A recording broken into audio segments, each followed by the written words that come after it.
You're going to learn how to memorize a book. So many people will want to know how to do this, which makes sense because what's the purpose of reading a book if you just forget the information and can't recall it later on?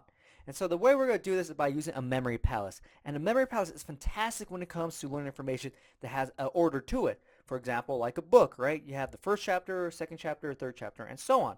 So there's so many ways to use a memory palace to remember a book. One way is to have a memory palace that represents the whole book. So each location is going to represent one of the chapters. First location, first chapter. Second location, second chapter, and so on. Or you can have a memory palace that represents an entire chapter, okay? So that's going to take a little bit more work depending on how many chapters or sections your book has.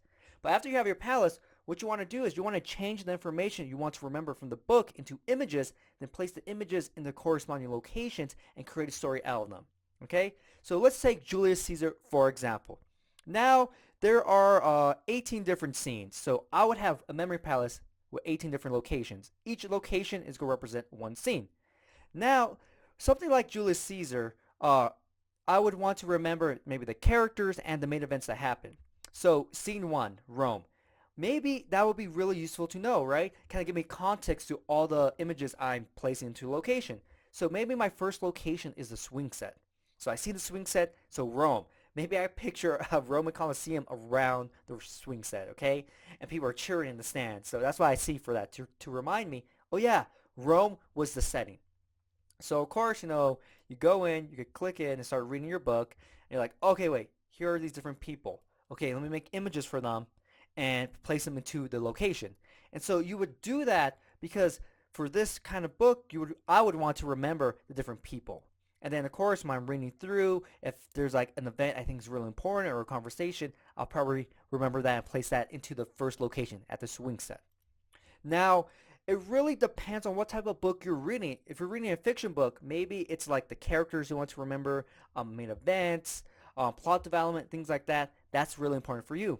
But something like a history book or a math book, which has a little bit more technical aspect, you might need to remember a lot more. And so the book you're reading really depends on how much information you want to remember, but also which method you're going to be using. If you have a memory palace for the whole book or have memory palaces for each individual chapter. And so that's something that you need to figure out right away when you start to read a new book and you want to remember that book. There you go. You just learned how to memorize a book. And so it comes down to two things. What information do you have to remember and how do you want to store it? Because if you want to store a lot more information, then you're probably going to need a lot more locations and you probably want to use a method where a memory palace represents one chapter or section. So hopefully you enjoyed this video and have a happy New Year's. Subscribe to my channel for more videos on memory techniques, how to do better in school, memory challenges, updates, and much more. Also remember to click the notification bell so you know when I upload a video. You can follow me on Facebook and Twitter. The links are down below in the description. You also can check out these videos.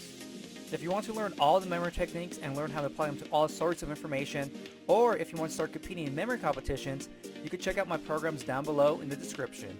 Look forward to my next video and get ready to get the best memory of your life.